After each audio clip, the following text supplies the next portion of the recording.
Je l'ai senti, il fallait que je l'aide, il fallait que je sois là. Nous allons passer maintenant à une histoire aussi étonnante que touchante, celle de deux femmes aux horizons complètement différents, une femme d'affaires québécoise et une congolaise. Généralement, lorsqu'on vous parle de la République démocratique du Congo, c'est pour évoquer les horreurs de la guerre qui a fait plus de 5 millions de morts. Or, ce soir, on vous présente plutôt une belle histoire, une rencontre improbable au dénouement inattendu. Voici ce qu'ont préparé Sophie Langlois et la réalisatrice Christine Campestre.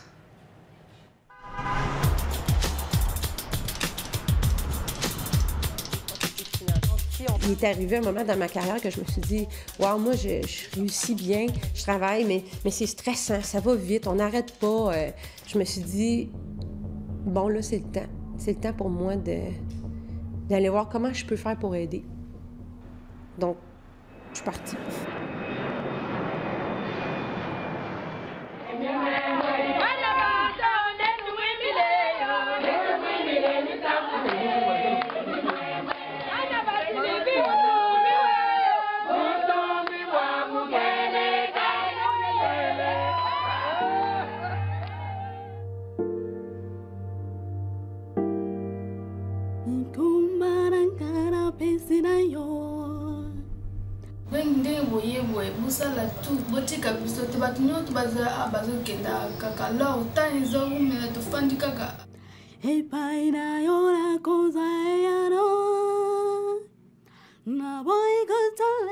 C'était quelque chose qui était très intense quand j'ai rencontré Angélique.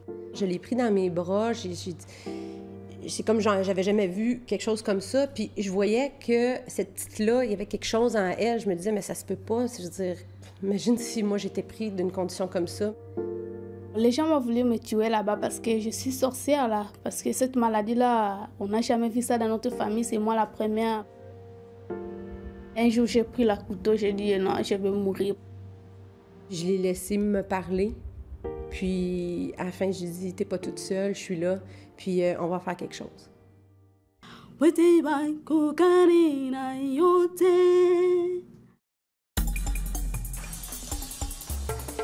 je travaille pour essayer de ramasser des fonds. À chaque fois que je parlais de ça des gens, je pense qu'ils voyaient mon émotion, ils savaient que j'avais fait une promesse puis que je lâcherais pas, fait que j'ai pas arrêté d'en parler pendant des mois et des mois et des mois.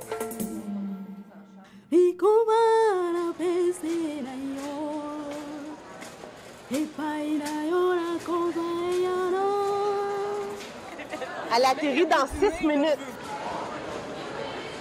Moi, l'objectif, c'était qu'elle arrive à l'aéroport. Angélique! Oh, ma mère!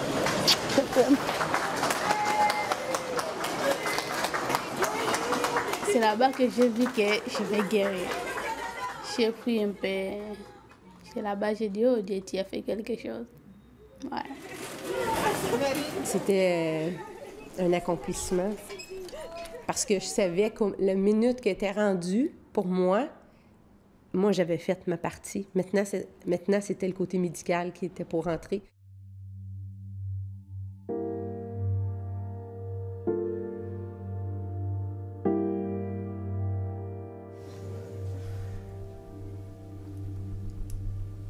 C'est sûr qu'on ne voit pas au Canada des cas identiques. Les médecins ou chirurgiens qui avaient vu les images se rendaient immédiatement compte que c'était une chirurgie qui nécessitait d'avoir techniquement un bloc opératoire pour s'occuper d'elle. Je ne sais pas si je vais rester vivant hein, parce que j'ai peur. Fait que c'est le grand jour. Tout est fait. On part. On part, hein, prête. Prête pour l'aventure. À tantôt.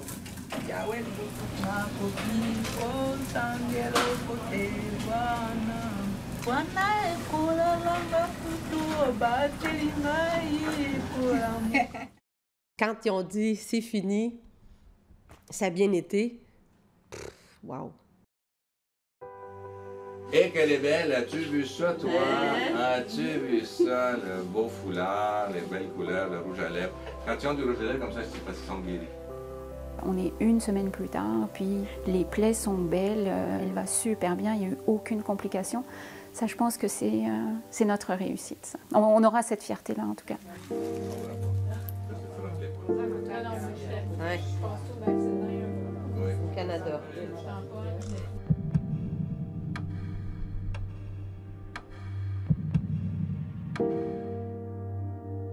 Le téléphone a sonné. Puis là, ils ont dit, mais il n'y a plus personne, il n'y a plus de valise, il n'y a plus rien. Ils sont partis. Quand je l'ai su, j'ai crié dans ma voiture. Là, il y avait un cri là, de Ah! Ben, j'en revenais pas. Moi, j'avais mal, mais j'étais capable d'avoir mal moi-même dans ce que moi, je vivais. Mais d'avoir impliqué tellement de gens dans cette histoire-là, on ne sait plus quoi dire. C'est quasiment comme j'ai pas réussi.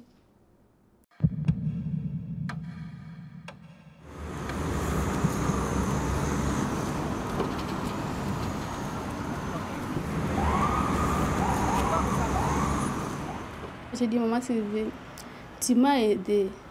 Oui, tu m'as aidée, je suis reconnaissante. Mais tu veux encore que je retourne dans cette souffrance-là? Parce que là-bas, chez nous, si on t'a dit que tu es sorcière, on va te tuer. Coûte que coûte. Comment t'as pu partir comme ça, puis pas me le dire? Puis j'avais quelque chose en moi qui disait, mais je sais c'est quoi le Congo aussi, là.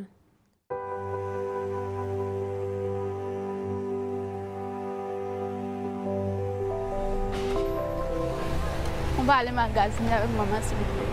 Ah, on va garder des choses, s'il y en a de belles choses. Aujourd'hui, je me dis, maintenant, être ici, je veux la suivre, je veux la garder proche de moi pour être un coach, un peu, être à côté d'elle, l'accompagner. Vous y avez pardonné? Oui. Oui. Je suis fière de mon corps parce que je suis mieux grâce à maman Sylvie. Quand je l'ai rencontrée, et je sentais sa tristesse, son désarroi je l'ai senti, ça. Puis de voir aujourd'hui, la voir rire, de la voir qu'elle a une chance à faire sa vie, c'est une grande, grande fierté. D'avoir accompli ça, de ne pas l'avoir abandonné, de ne pas avoir arrêté.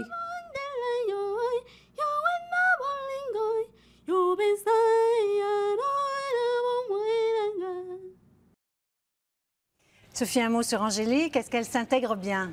Très bien, Céline. Vous savez, cette voix qu'on entend dans le reportage chanter, c'est Angélique qui chante pendant qu'elle fait des tresses dans un salon de coiffure à Montréal-Nord. Donc, elle a déjà ce petit boulot. Elle chante dans la chorale de son église et elle apprend le français à la vitesse grand V. Donc, c'est vraiment une histoire d'intégration spectaculaire jusqu'à maintenant.